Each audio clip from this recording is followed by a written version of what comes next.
What's going on, people? Welcome back to the channel.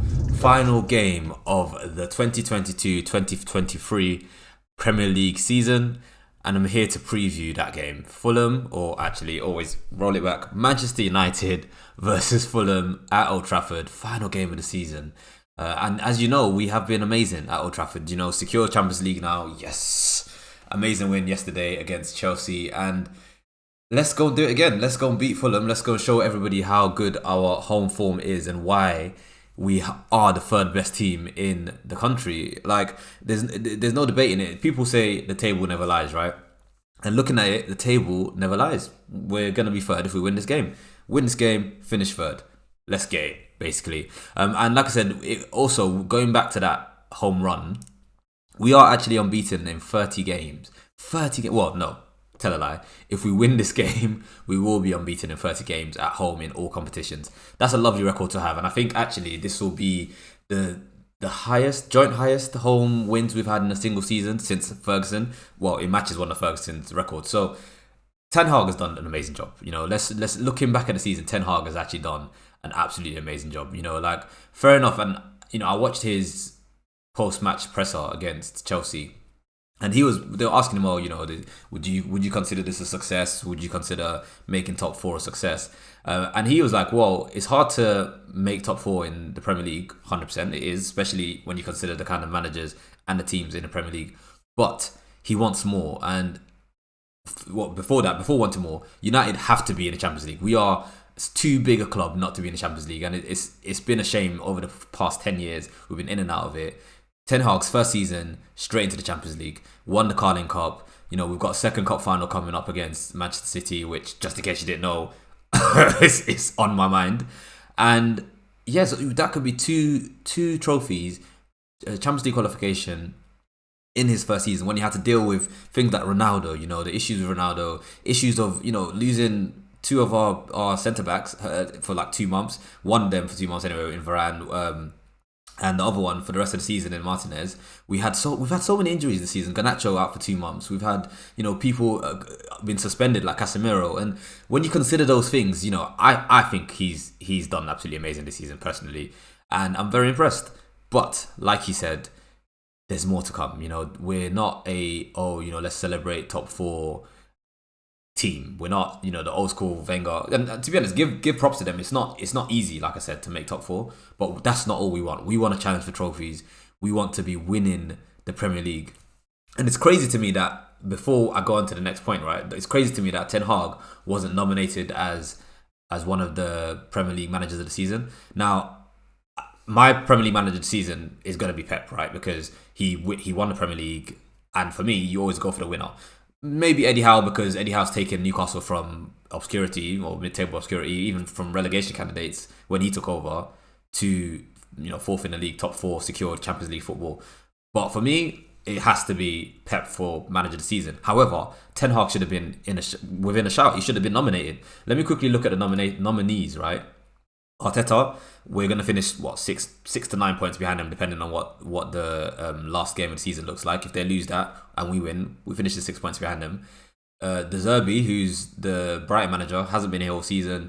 Emre hasn't been here all season for Villa. Pep, obviously, is my winner. Eddie Howe, like I said already, and Marco Silva, who's the Fulham manager.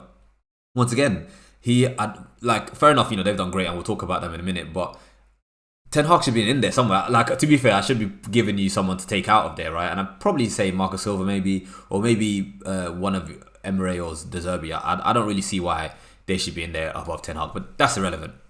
Like I was saying, Ten Hag he's had a great season, 1, but 2, he wants some more. He wants us to be challenging for trophies.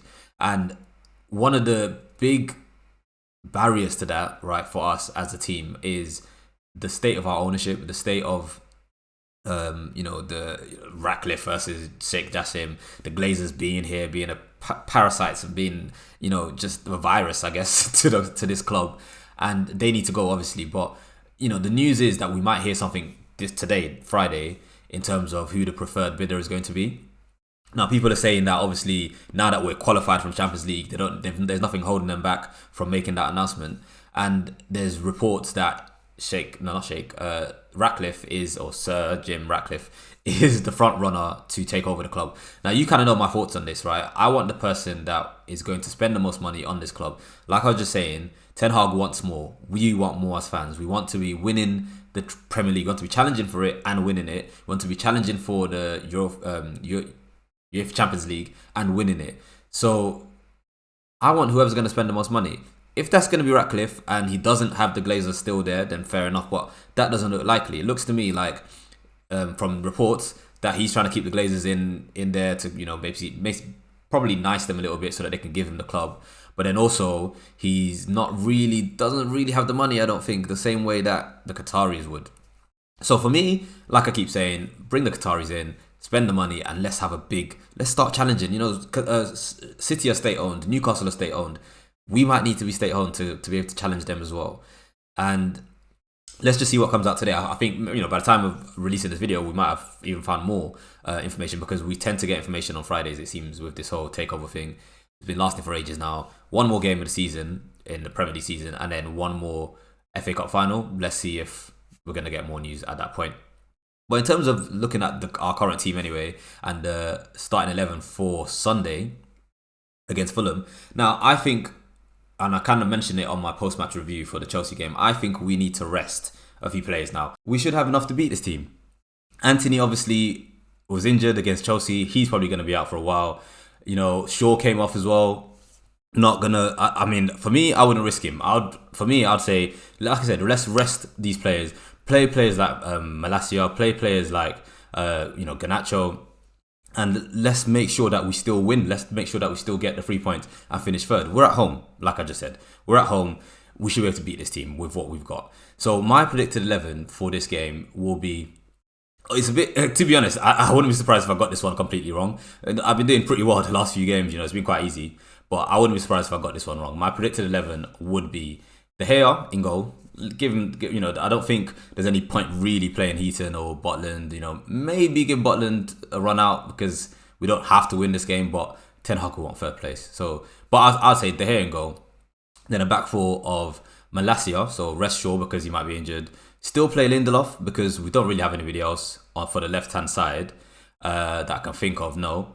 Maguire, bring him in, give him a send-off because he's leaving. This is his last game. So give him send-off, rest Varane, and have bring Dalot back as well, to give Wan-Bissaka a bit of a break. Then midfield is a bit of a sticky one.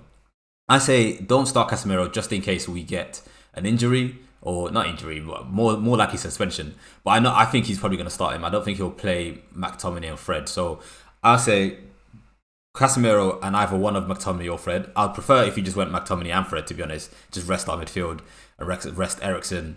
Bruno always plays, so Bruno's going to be in there. And obviously we know that Anthony's out, so right-hand side, put Sancho on the right. Shout out Jason. Put Garnacho, get him started, give him a start on the left hand side, give him some momentum ahead of the FA Cup final, because we're going to need him off the bench, I'm sure. And then Rashford up top. And the reason I say Rashford up top instead of Martial is, one, just rest Martial for the final, and two, Rashford wasn't actually meant to come on as early as he did against Chelsea. And I think he would have definitely started this game if he hadn't, come on so early against Chelsea. He might rest him because of that, but I think, get some minutes in his legs ahead of that FA Cup final, because he missed 2 games just before the Chelsea game anyway, right? So that's my predicted 11. And in terms of Fulham now, like I said, Marco Silva was nominated for manager of the season, so he's clearly a good manager. He's clearly done well for Fulham. Newly promoted team, they've gone straight in at 10th place. That's pretty good first season back. And they're comfortable. I think they got 52 points. No chance of them getting relegated or I say relegated. Obviously they're safe, but in terms of no matter what happens in this game, they're finishing 10th, which excellent. Finishing 10th with a game to spare, absolutely amazing. Finished above Chelsea. That's not much of an achievement this season, but so. In terms of their recent form, they look good. 9 goals in the last 3 games. I think they beat Leicester 5-3. They drew last game to Crystal Palace 2-2. So and before their last 3 games, they lost to Liverpool and City. So most people would lose to Liverpool and City, right? So you have to ignore they're on decent form, and they've probably got a personal vendetta against us in relation to the last game we faced them. Like I said, in the quarterfinal of the FA Cup, I believe it was, when Mitrovic got sent off. Mitrovic is back. So he's going to want some revenge. But we should be beating these lot. We should be beating these lot. Get our third place secure. You know, nice and early actually would be nice as well. You know, just have a nice send-off at Old Trafford. Finish the season strong. And yeah, so on that note, my predicted score, I was gonna give them a goal because I thought, you know what, it's the last day of the season, anything can happen. But I actually want a clean sheet, why not? You know, so let's go 2-0. Who's gonna score? Garnacho goal, 100%, and probably a Bruno or a Rashford goal just to kind of just tie off the season nicely. Rashford's on 30 goals, so it'd be nice for him to get 31 goals then, to be fair. And yeah, so that's my preview. Just a quick one there for the Fulham game. Excited that it's the end of the season, but also nervous for the FA Cup final obviously coming up. And I'm just glad that we've achieved in the Premier League, in terms of, you know, looking at the season, we've achieved more than we did last season one. But like Ten Hag says, there's more to come from this team. And there's more to come from this channel. So like the video, subscribe to the channel, please, as always. And I will see you on the next one, which will be hopefully a Fulham review after we've won that game. And then we're going to start looking ahead to that FA Cup final. Come on, United.